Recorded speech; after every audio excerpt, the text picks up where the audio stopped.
So did you tell the priest he was wrong?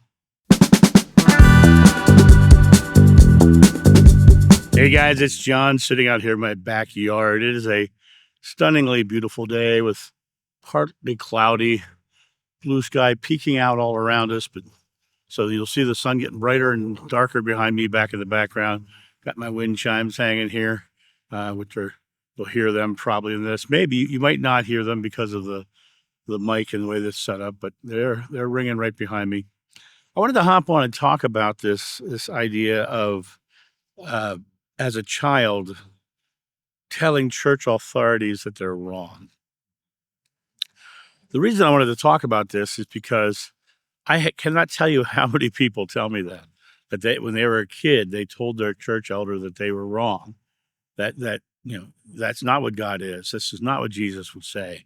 And I hear that statement so many times. I hear it every day. Every day. It's a big statement. But I want to come back to the idea of them saying it as a child, because that's the key element of this whole story is they're saying it when they're a child. And the Bible literally says you must become as a child to enter the kingdom of heaven, and you must be born again. That means going back to a place before the beliefs of the world were given to you, before the dogmatic religions were given to you, before the churches that said that this priest is of authority gave you this information and told you something. One of the things it also does is it shows the wisdom of a child to see through contradiction and to get questions because of contradiction. The Bible's full of contradictions. Judas died in two different ways in the Bible.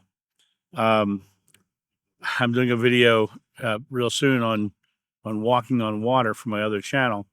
And it's interesting because the walking on water is in three separate books. In one of the books, it says Peter walked on water. The other book says that Joshua just walked by their boat during a storm to show that if you stay calm, the storm does not affect you. And the book of John says that they tried to get Joshua to step into the boat, and instead of him stepping into the boat, they all transported to the shore. And so the story is contradictory. The story doesn't say the same thing in three different accountings of the same story from three different people who claim that they were there, even though we know that these books were not written by the disciples at all. They were written by Hellenistic Jews much later, who were really trying to create a whole story. And the walking on water video that's going to be coming out will dive deeper into the Hellenistic Jew part of this. But when you look at the idea of arguing with the priest as a child, that's because a child knows truth. A child knows what love is because a child was closer to have just been there. They just came into the world. They're closer to the other side. Their veil is thinner. As a child, they don't worry about anything. They just play. And then the parents are the protectors and all that stuff. But the child is just free and clear and joyous, right? And when they hear these contradictory and fear-based statements coming out of the churches, they call them out. They call them out. I often tell the story of my son at 6 years old saying, "Daddy, God told me he's in everything and everyone, and we control the God part inside of us." To me, that is such simple clarity of a child to understand he's one with God and everything's one with God, and we control the God part that is within us. If you were to tie that into Hinduism, you'd say God is the sit and we're the sit sat ki, the individual sparks of consciousness within God. We are the sparks of God. And so when you look at this idea of as a child, you said this, for me personally, my whole journey has been a fascinating journey. Lots of study, lots of big spiritual experiences, lots of spontaneous spiritual experiences, lots of actively choosing spiritual experiences. Just a lot of study and a lot of real um, long research and experiences. What did it bring me? It bring me back to this place that I had to forget everything I knew. I had to strip myself back down to being a child, come back to just be loving, just be loving. All the dogmas and rituals and doctrines and stories and books and all those things are of other people trying to make sense of God. But God is here. God is this tree behind me.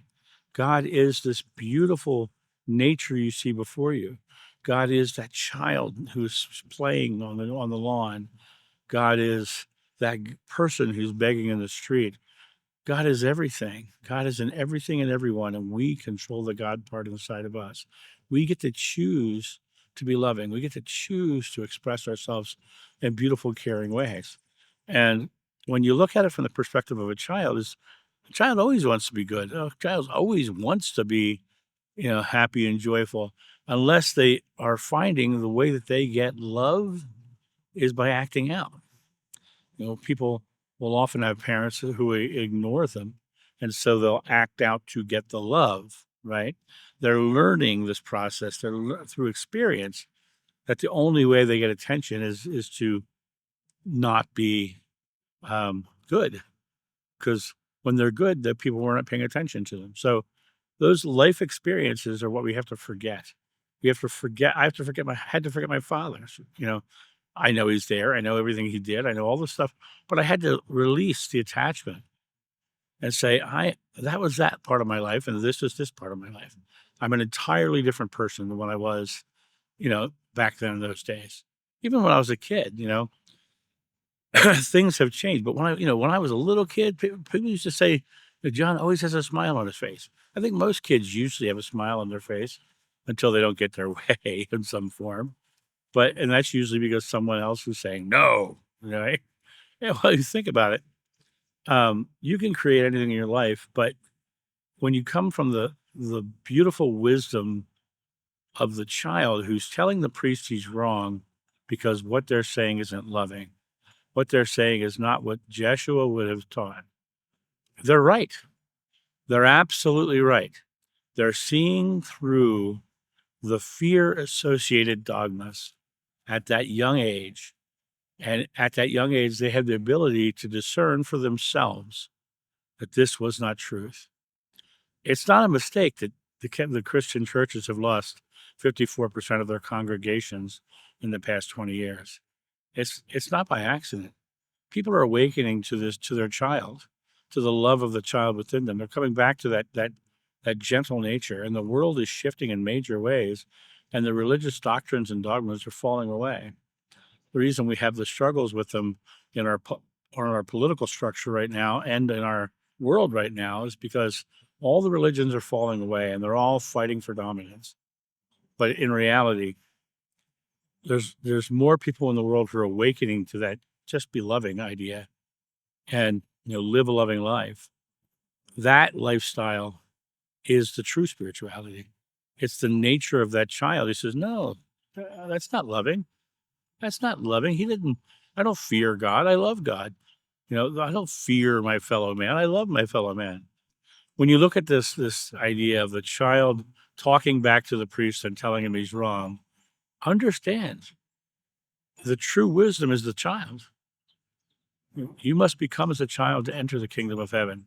You must become as a child to understand spirituality, to understand your oneness with God. And so, my friends, I would ask this of you. You might not be a child now, but in the past you were. And did you argue with people about the meaning of the Bible? Many of you did, I'm sure. But here in the now, are you being that loving child? Are you being that what fear-based people would call naive? I'm naive. I'm proudly naive. I'm proudly naive because my naivete has given me a beautiful life. I just give everyone the benefit of the doubt.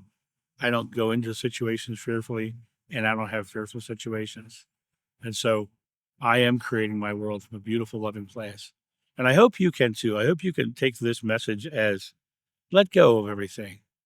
Feel the purge of your ideologies and come back to the simplicity of your oneness with God. Don't go to a 5D world.